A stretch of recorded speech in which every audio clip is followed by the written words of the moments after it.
The deadbolt clicked. 3 men in custom wool suits blocked the diner's exits, cutting off the neon-lit street outside. Dominic Moretti, the most ruthless boss in the city, turned his cold gaze to the heavy-set waitress wiping the counter. He didn't want food. He wanted his ring back. Penelope Jenkins wiped the cracked Formica counter of Rosie's diner for the 4th time that night. At 280 pounds, Penny was used to being invisible. To the late-night truckers, the drunken college students, and the tired cops, she was just the fat girl in the pale pink uniform who kept their coffee cups full. She had soft, round features, thick, dark hair, usually wrestled into a messy bun, and sensible orthopedic black shoes that supported her heavy frame through grueling 12-hour shifts. It was 11:45 p.m. on a miserable, rain-soaked Tuesday in South Philly. The bell above the door jingled, cutting through the low hum of the ancient refrigerator. Penny didn't look up immediately. "Grab a seat anywhere, hun. Coffee's fresh, but the grill is off in 15 minutes. Lock the door, Frankie." The voice wasn't loud, but it carried a chilling authority that made the hairs on the back of Penny's neck stand up. She slowly raised her head. 3 men stood in the diner. The one who had spoken was Dominic Moretti. Even a diner waitress, who kept her head down, knew the face of the man who ran the city's underworld. Dominic was tall, broad-shouldered, and possessed a dangerously handsome face with sharp, predatory angles. His dark hair was slicked back, and his charcoal wool suit cost more than Penny made in a year. A shorter, stockier man with a broken nose, Frankie, flipped the open sign to closed and slammed the heavy iron deadbolt into place. He pulled down the vinyl blinds, shutting out the streetlights. The third man, a silent enforcer named Joey, moved swiftly to the back, checking the restrooms and the emergency exit. Hector, the elderly line cook, poked his head out from the kitchen window. Joey shoved a hand against Hector's chest. "Back in the kitchen, old man. Sit on a milk crate and keep your mouth shut." Penny's heart hammered against her ribs. Her hand tightened around the damp dishcloth. She stood frozen behind the counter, her heavy breathing suddenly loud in the quiet diner. Dominic slowly walked toward her.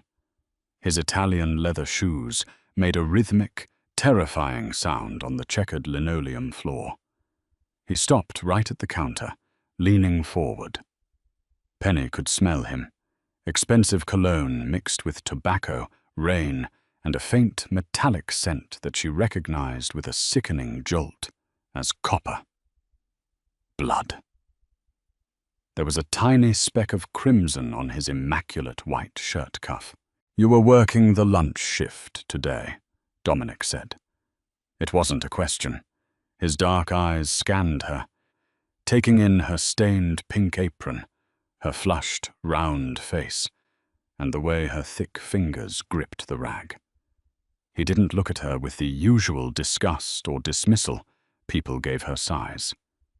He looked at her like a predator, evaluating a highly specific obstacle. "Yes," Penny whispered, her voice trembling. "I worked lunch." "I sat in booth 3, Dominic continued, his voice dangerously smooth. "I had a black coffee and a slice of cherry pie. I left at 2 o'clock. When I left, I was missing something. A gold signet ring, black onyx. It has a scorpion carved into the stone." Penny swallowed hard. She knew exactly what ring he was talking about. At 3 o'clock, while sweeping the crumbs from beneath booth 3, her broom had clinked against something heavy. She had bent down, her knees popping under her weight, and picked up a massive, solid gold ring. It was heavy, warm to the touch, and the black stone was engraved with a terrifyingly detailed scorpion. But it wasn't just jewelry.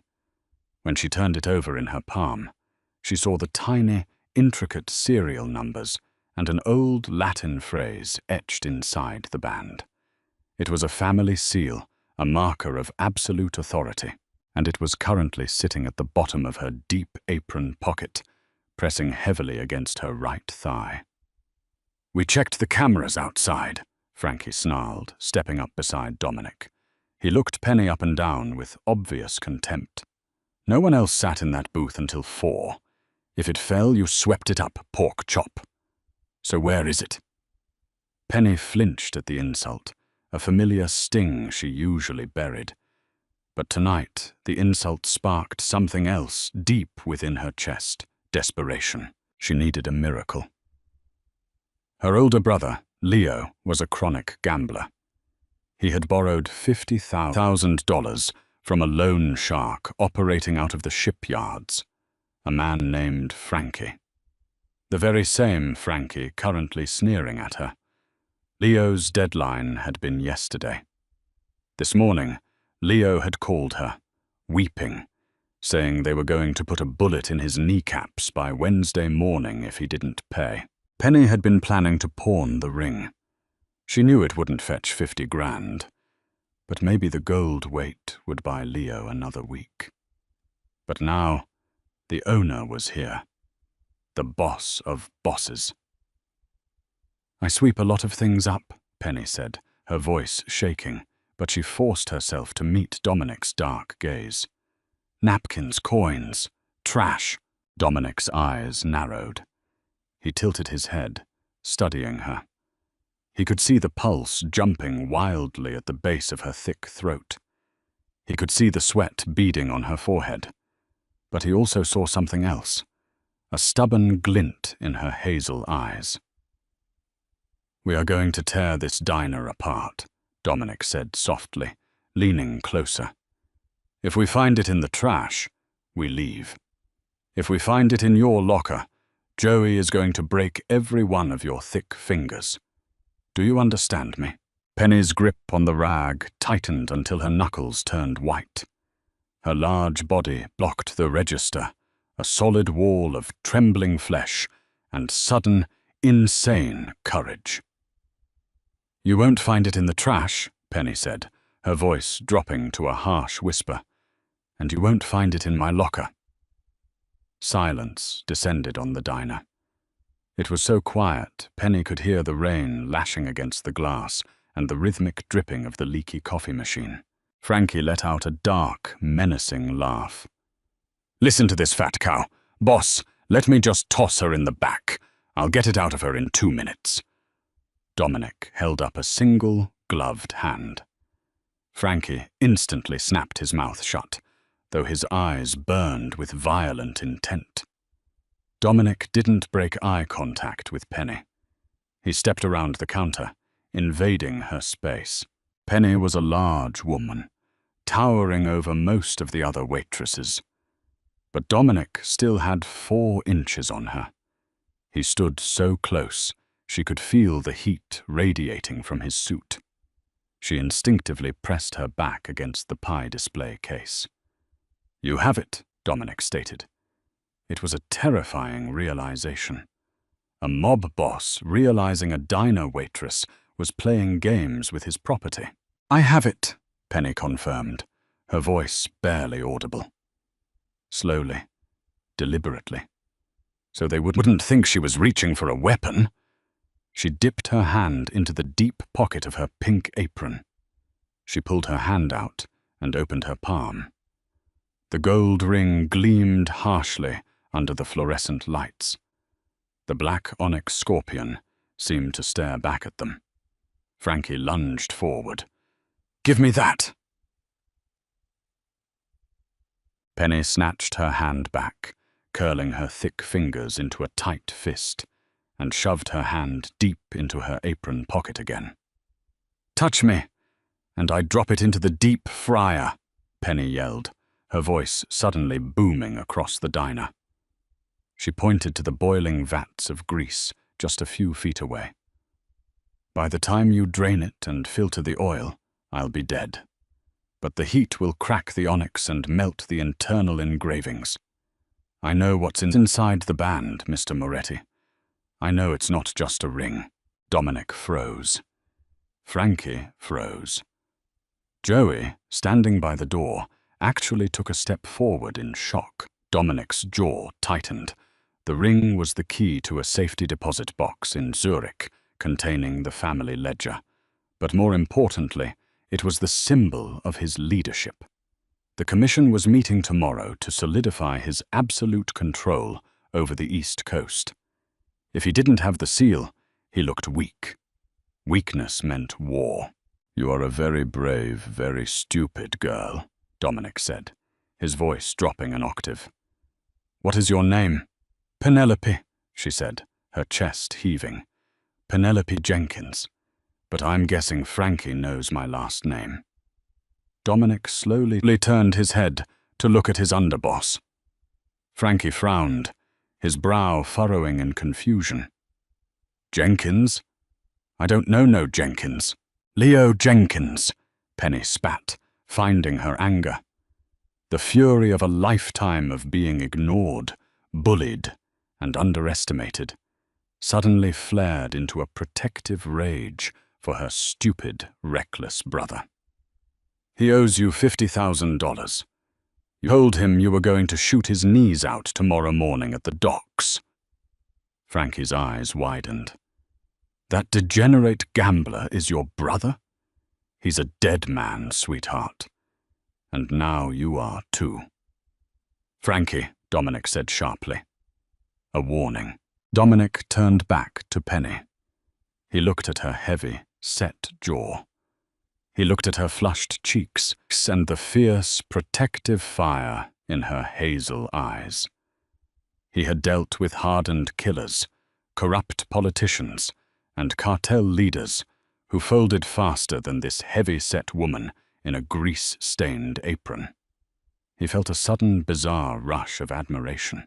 "Let me understand this," Dominic said, crossing his arms. "You found my ring. You realized what it was. And instead of running to the cops or throwing it in the river, you held on to it to extort me. You are holding my ring hostage for $50,000. "I'm holding it hostage for my brother's life," Penny corrected, her voice cracking slightly. She was terrified. Her knees felt like water, but she locked them, standing tall, letting her broad shoulders fill the space. "Cancel the debt. Swear on your life Leo walks free, and you never touch him again. You do that, and I hand over the ring." Frankie pulled his jacket back, his hand resting on the grip of a 9mm pistol tucked into his waistband. "Boss, this is ridiculous. I'm gonna blow her brains out, cut the apron off her fat corpse, and we'll go home." Penny's breath hitched. She saw the glint of the gun. She closed her eyes, bracing for the deafening crack, praying she had done enough. "Draw that weapon, Frankie, and I'll break your wrist," Dominic said. Penny snapped her eyes open. Dominic hadn't looked at Frankie. His eyes were entirely on Penny. There was a dangerous, dark amusement swirling in his gaze, but also a profound respect. He stepped even closer to Penny, so close his chest brushed against the soft, heavy curve of her apron. "You are putting your life on the line for a brother who will likely gamble himself into another hole next week," Dominic murmured, staring down at her lips, then up to her eyes. "Why?"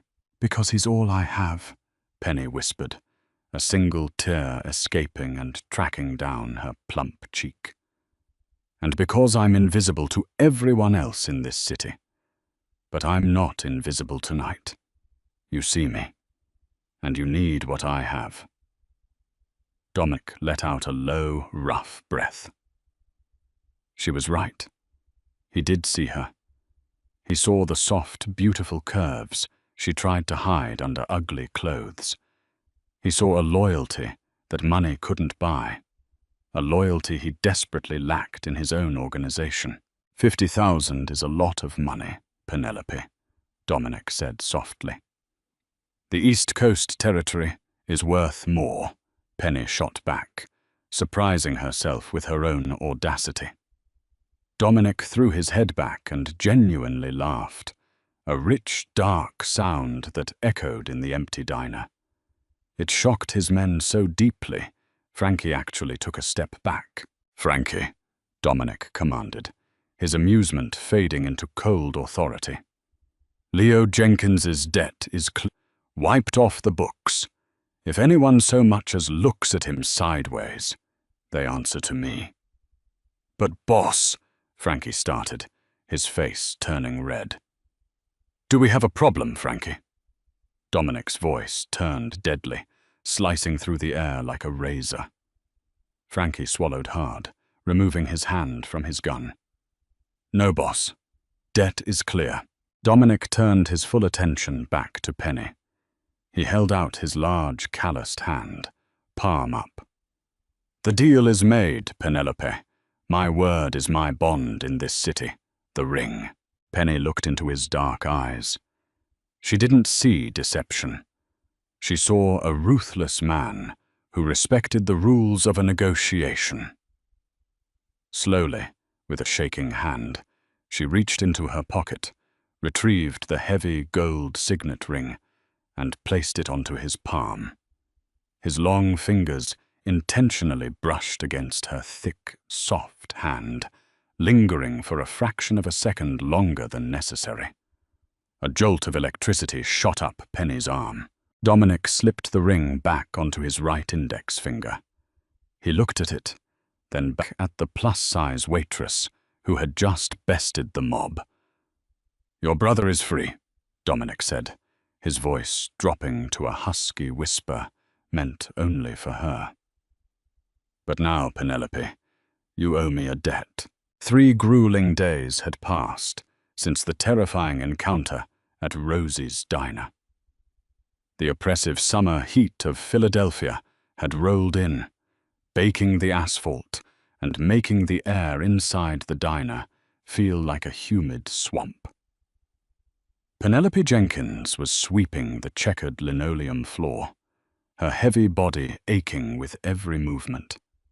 Her thick thighs chafed against the damp fabric of her pale pink uniform, and beads of sweat collected in the deep valley of her cleavage.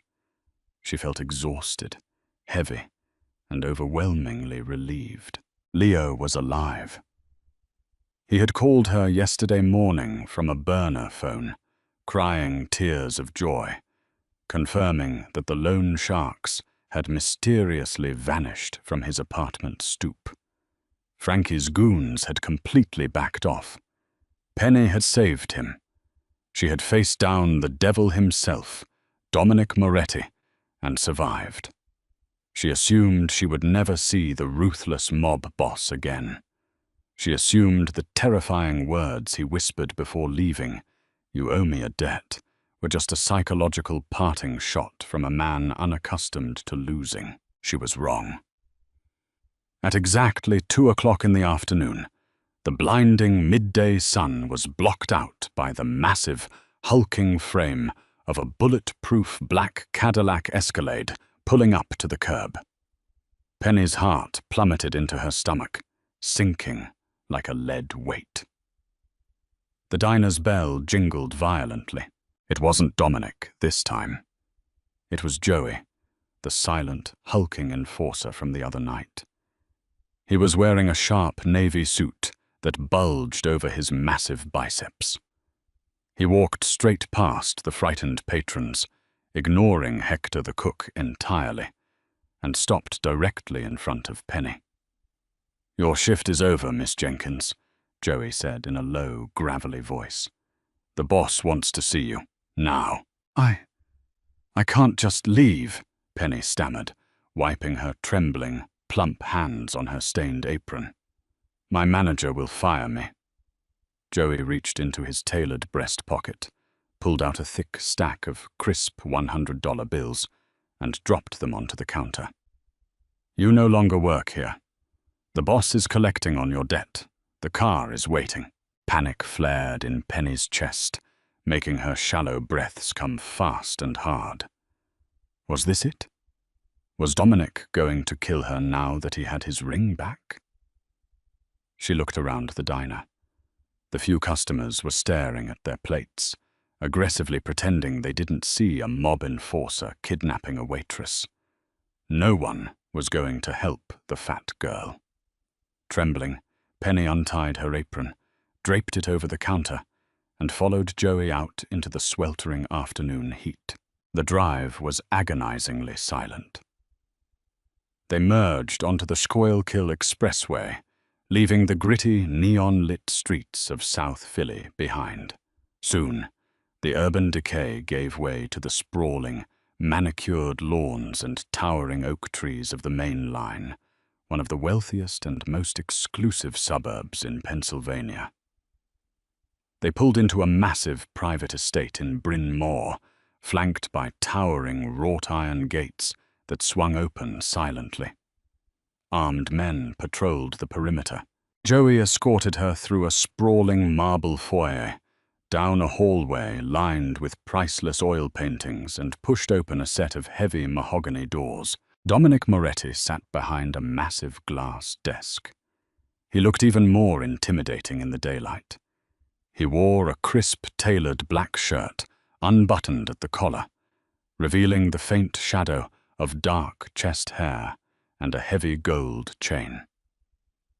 When he looked up, his dark eyes instantly locked onto Penny. He didn't look at her with disgust, nor did his eyes slide off her large frame the way most men's did. He stared at her intently, his gaze heavy and assessing, tracing the soft, round curves of her face and the broad, sturdy set of her shoulders. "Penelope," Dominic said smoothly, leaning back in his leather executive chair. "Punctual. I appreciate that." "What do you want from me?" Penny asked, her voice shaking despite her desperate attempt to sound brave. "I gave you the ring. You cleared Leo's debt. We are even." "We are not even," Dominic corrected, standing up. He slowly walked around the desk. "You extorted a concession from the head of the Moretti family. Nobody does that without consequence. But unlike the men I usually deal with, I found your courage refreshing, rare. In my world, loyalty is a myth. People betray each other for $1 or a rumor. But you risked a bullet to the head for a degenerate brother." He stopped inches from her. Penny had to tilt her head up to look at him. She felt painfully self-conscious of her size, her cheap, scuffed orthopedic shoes, and her frizzy hair next to his immaculate perfection. "I fired my personal household manager and head chef this morning," Dominic stated plainly. "I caught him funneling information to a rival family. You are going to replace him." Penny blinked, utterly stunned. "What? I'm a diner waitress, Mr. Moretti. I make greasy cheeseburgers and pour cheap coffee. I don't know how to run a mansion. You know how to keep your mouth shut. You know how to stand your ground. And you understand the value of family," Dominic replied, stepping even closer. His hand reached out, and to Penny's absolute shock, his thumb gently brushed a stray, frizzy curl behind her ear. The touch sent a violent shiver down her spine. "I can hire someone to cook truffles. I cannot hire someone I trust. You are moving in. Your brother will be protected, and you will be paid 5 times what that miserable diner gave you. But you belong to me now." Over the next 2 weeks, Penny's life completely transformed. She traded her greasy pink uniform for elegant, custom-tailored black dresses that shockingly complemented her heavy, hourglass figure. Dominic had insisted on flying in a tailor who specialized in plus-size women, ensuring she looked and felt dignified. She managed the massive kitchen, ordering supplies and cooking robust, hearty meals that Dominic surprisingly preferred over delicate fine dining. But beneath the luxury, a dark undercurrent of danger pulsed through the estate.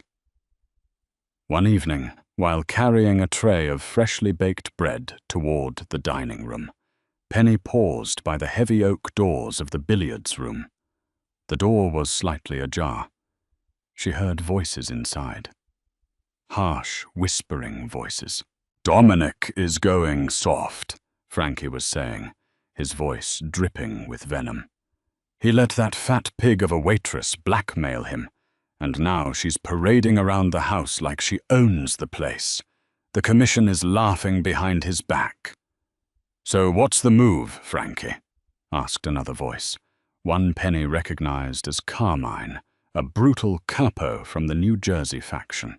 "Tonight," Frankie hissed, "during the commission dinner, when Dominic stands up to give the toast, I'll take the shot.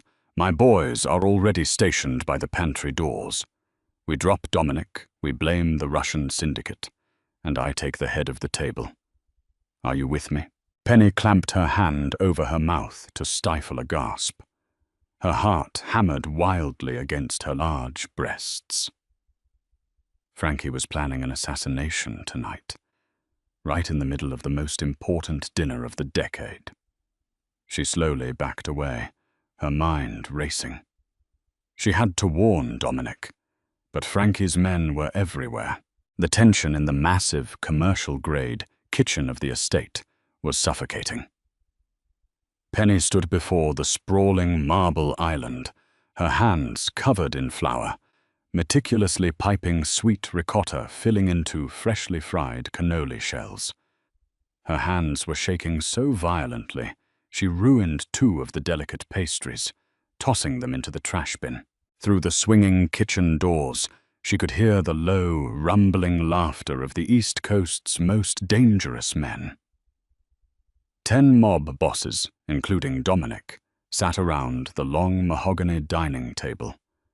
The air was thick with the smell of expensive cigars, spilled Chianti, and impending violence. Penny had tried to pull Dominic aside all evening, but Frankie had flawlessly orchestrated a human blockade, constantly keeping his loyal enforcers between Penny and the boss. Frankie knew she was smart, and he wasn't taking any chances. He had even stationed 2 armed guards inside the kitchen, supposedly to protect the chef, but Penny knew they were there to keep her trapped. The clock above the stainless steel double ovens ticked mockingly. 9:45 p.m. Dominic always gave his toasts right before dessert was served. Time was out. Penny looked at the 2 guards. They were leaning against the walk-in refrigerator, smoking and ignoring her. She looked at the heavy cast-iron skillet resting on the 8-burner gas stove. The grease from the veal marsala she had cooked earlier was still inside, congealed but heavy. She needed a distraction, a violent, massive distraction, to disrupt the dining room and get Dominic's attention before Frankie pulled the trigger. "Hey!" Penny called out to the guards, her voice trembling slightly, playing up the frightened maid persona. "The pilot light on the back fryer is acting up. I smell gas. Can one of you look at it? I don't want to blow the house up." The taller guard rolled his eyes and crushed his cigarette on the pristine tile floor. "You broads are useless," he muttered, unholstering his weapon and tucking it into his belt as he walked over to the massive industrial deep fryer. He leaned over, peering down into the dark, greasy machinery. Penny didn't hesitate. Adrenaline surged through her large frame, fueling her muscles.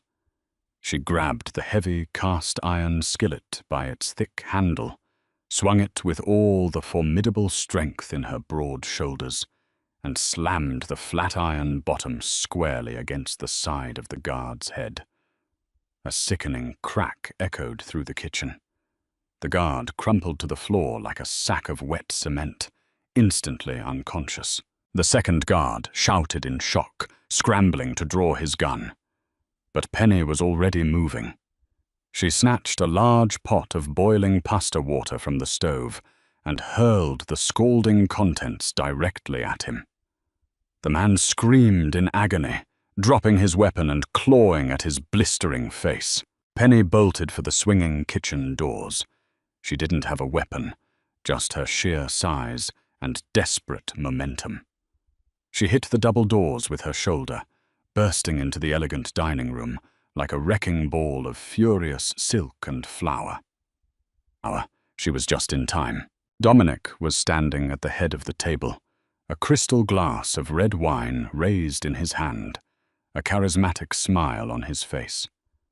Halfway down the table, Frankie had a silenced pistol drawn beneath the tablecloth, aiming straight for Dominic's chest. "Dominic, down!" Penny screamed at the top of her lungs, throwing her heavy body directly across the space between the kitchen and the table. Dominic's survival instincts, honed from years on the streets, took over in a microsecond. He dropped sideways just as Frankie pulled the trigger. The muffled thwip of the silenced gunshot echoed, and the crystal wine glass in Dominic's hand shattered into 1,000 bloody-looking shards. Total chaos erupted. Men screamed, overturning heavy chairs and pulling weapons.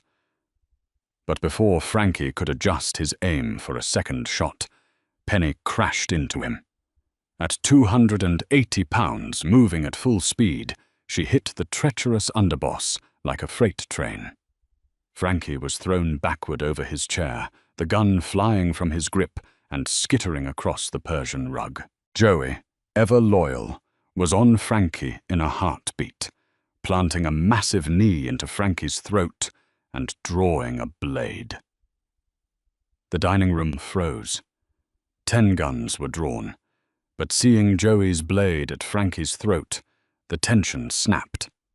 Frankie's men, realizing their coup had failed miserably, slowly lowered their weapons. Dominic slowly rose from the floor, wiping spilled wine from his crisp suit. His dark eyes bypassed the cowering Frankie, bypassed the shocked mob bosses, and locked entirely on Penny. Penny was sitting on the floor, her chest heaving, her beautiful black dress dusted with white flour and splattered with spilled wine. She felt humiliated, massive, and terrified. She tried to scramble backward, ashamed of how ungraceful she looked, sprawled on the floor. "Don't move," Dominic commanded. His voice wasn't angry. It was thick with an emotion Penny had never heard from him. Awe-struck reverence. Dominic walked around the shattered glass and knelt right in front of her. The most powerful man on the East Coast dropped to his knees before a plus-size former waitress. He reached out, his large hands gently gripping her thick, sturdy shoulders. "You saved my life," Dominic whispered, his eyes blazing with intense, undeniable fire. He was going to shoot you," Penny stammered, tears finally spilling over her plump cheeks. "I couldn't let him. I just couldn't." "You are magnificent," Dominic breathed out. He didn't care about the flour, the wine, or the audience of lethal men watching them in stunned silence. He cupped her soft, round face in his hands, his thumbs wiping away her tears. "Every man in my life has looked at me and seen a payday. You looked at me and saw a man worth saving. You hide behind oversized aprons and baggy clothes because you think the world doesn't want to see you. But Penelope, you are the only thing in this room I want to look at." Penny gasped as Dominic leaned in and captured her lips with his. The kiss was desperate, bruising, and deeply possessive. It wasn't the kiss of a boss claiming a subordinate. It was a man worshipping the woman who owned his soul. Penny melted against him, her large hands finding the lapels of his ruined suit, pulling him closer as a fierce, consuming heat ignited between them. When Dominic finally pulled away, he stood up, pulling Penny up with him. He kept one heavy, protective arm wrapped tightly around her thick waist, anchoring her to his side. He turned his cold, deadly gaze to Frankie, who was still pinned to the floor by Joey. "Take him to the Pine Barrens," Dominic ordered coldly, "and make it hurt." As Joey dragged the screaming traitor out of the room, Dominic turned to the shocked commission members. He raised his chin, his arm still wrapped possessively around Penny's soft, beautiful curves. "Dinner is delayed," Dominic announced, his voice echoing with absolute authority. "My queen needs to change her dress." Did you love this thrilling Mafia romance? Hit that subscribe button and smash the like icon to help our channel grow. We bring you the most intense, heart-pounding, true-life stories every single week. Want to know what happened to Penny and Dominic after the diner? Let us know your thoughts in the comments below. Share this video with a friend who loves suspenseful romance and ring the notification bell so you never miss an episode. See you all next time.